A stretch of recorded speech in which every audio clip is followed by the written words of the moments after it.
Hakeem Jeffries, who serves on the Judiciary Committee. It's great to have all three of you with us. Congressman, if I may begin with you, let's start with Michael Cohen a little bit. Did Michael Cohen plead guilty to crimes or not? How do you see this? Well, he absolutely pled guilty to a crime, and during his allocution in open court made clear that the President of the United States, then a candidate, was an active participant in that criminal activity. And let's just take a step back and look at the totality of the situation. There is clearly a cloud of illegitimacy hanging over 1600 Pennsylvania Avenue that's growing bigger by the day. You've got Flynn, guilty. George Papadopoulos, guilty. Paul Manafort, guilty. You've got Michael Cohen, of course, guilty. These are individuals who are incredibly close to the President of the United States of America.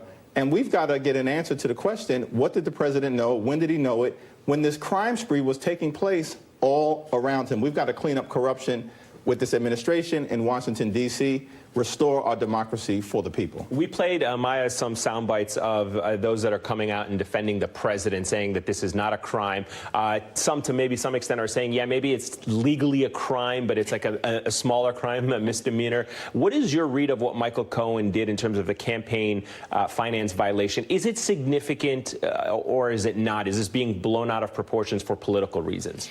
This is extremely significant because it goes directly to whether or not a candidate, Donald Trump, directed Michael Cohen, his attorney, to essentially quiet a scandal that might potentially interfere with his election. That's exactly what the election laws are designed around.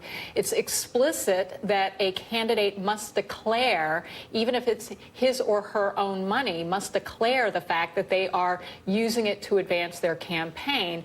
So any way you slice it, this is significant. Does it vary based on the amount of money? You know, if somebody did it for $5 as opposed to $250,000 to two women? Well, look, we've got a $130,000 payment to Stormy Daniels, and I think $120,000. Yeah, so, look, there's no question that we're talking about a large sum of money, but I think the issue here is if you're trying to protect what Lindsey Graham himself said in the context of Bill Clinton's impeachment process, that it's about cleansing the office of the presidency. This is actually a significant issue. I think the fact that we have a president who's also said inconsistent things about it regularly demonstrates that there's a real issue about whether our commander-in-chief is actually a commander-in-thief. Interesting point there. Let me ask you about that money aspect. Alan Dershowitz, as you heard earlier in that soundbite, making the argument that if the president is asking somebody to do it, if he's commanding them to do it, paying out of his own money, that it's not a crime. Had Cohen gone off and done this on his own without the president's knowledge, he would be the person liable for this. To that end, do you agree with Alan Dershowitz? If not, you know, Trump's saying that there's no crime here because it's his own money. How do you see it, Ellie? Yeah, all due respect to Professor Dershowitz, I think he's wrong here. You know, what we're seeing is sort of the three-step shuffle that we've seen from the president and his defenders over and over again, which is admit the conduct, then deny the conduct, then deny that it's criminal. And Professor Dershowitz is part of that. No, even under Professor Dershowitz's read, it's an expenditure. And if it's an expenditure, it needs to be reported. And the president did not report it. Therefore, he filed false paperwork with federal authorities. So either way, the president is in criminal trouble. But how severe is that to not report it? I mean, could it be negligence? And negligence in itself is not as significant as the intent to cover up? Yeah. That's a key question. But if he knew about it, and I think there's ample evidence that he knew, then it's more than negligence. Then it's willful. And keep in mind, this is effectively what John Edwards was prosecuted for and brought to trial for years ago. Now, Edwards was acquitted because there wasn't enough proof that the expenditures were made to protect him in the campaign. The argument was he was trying to protect his privacy and his family.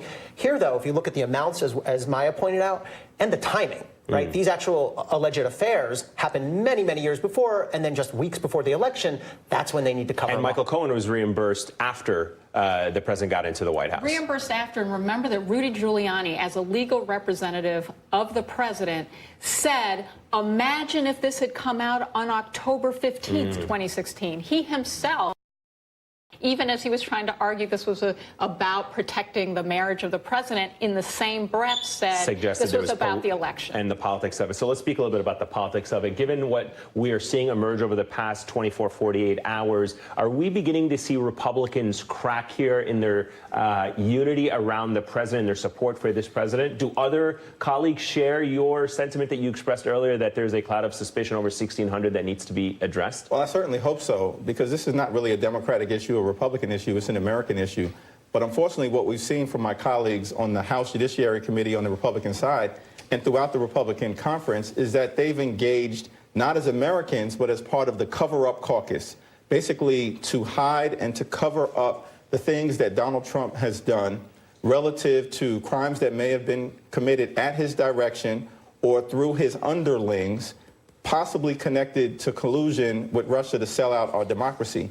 And instead of trying to get to the bottom of what has occurred, they basically are taking orders from Donald Trump to cover it all up, and that's shameful.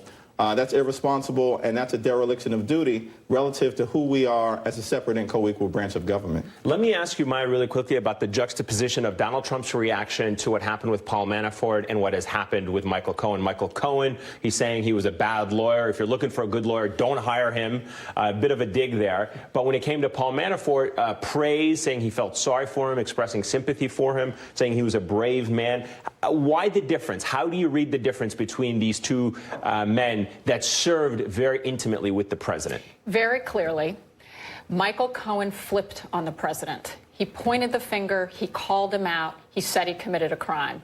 Paul Manafort refused to actually cooperate with prosecutors. He did not plead guilty to any of his crimes. He went through the entire court process and had to be actually found guilty by a jury of his peers. So what the president is signaling both to Paul Manafort as well as to others out there who may have to make a decision about whether or not they're going to cooperate with prosecutors and investigators, he's saying, if you stick by me, I will stick by you. If you turn on me, I will come at you, guns blazing. And to that point, let's ask about pardons, because this is kind of like the big question everyone wants to know. It was certainly something Sarah Huckabee Sanders was asked about it today. Take a listen to Laney Davis talking about a possible pardon for Michael Cohen. Is he hoping for a pardon from President Trump? Not only is he not hoping for, he would not accept a pardon. He considers a pardon from somebody who has acted so corruptly as president to be something he would never accept. All right, so what is your take on what you just heard there from Laney Davis? Yeah, I take Laney Davis at his word on that. I don't think there's any chance Michael Cohen receives a pardon, and even if he did, it wouldn't necessarily shut him up. But Manafort, I think we need to watch very carefully for. He's a 69-year-old man. He's now been convicted of 8 federal crimes. He's looking at time in prison that could be all or much of the rest of his natural life.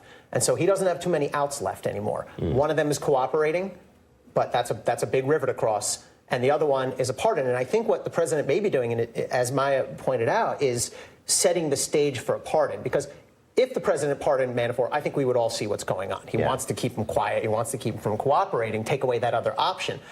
But by saying, oh, he's been so unfairly prosecuted, it enables the president to say, no, this is what pardons are for. I believe it was an unjust prosecution. Maybe you disagree with me, but I'm the president, and I can do that if I want. Yeah, and we'll certainly see if that happens after the trial in D.C. Congressman, before I let you go, I got to ask you about the politics of what this means going into the midterm elections in the spring. You said the Democrats have no interest in going down the road to impeachment. Is that still the case? Should Democrats and members of Congress consider impeachment against this president? Well, as Democrats, we're going to remain focused on our For the People agenda, which means pocketbook issues. We're going to drive down the cost of health care that are spiraling out of control because of Republican recklessness. We're going to increase the pay of the American worker. We've got wage stagnation, underemployment challenges throughout America. And we're going to focus on cleaning up corruption. Now, we fought for the recusal of Jeff Sessions. He recused himself. We fought for the appointment of a special counsel. Bob Mueller was appointed. So now we just have to let Mueller be Mueller, do his work, finish the investigation, report to the American people, report to Congress, report to the Department of Justice, and then at that point, we'll let the chips fall where they may.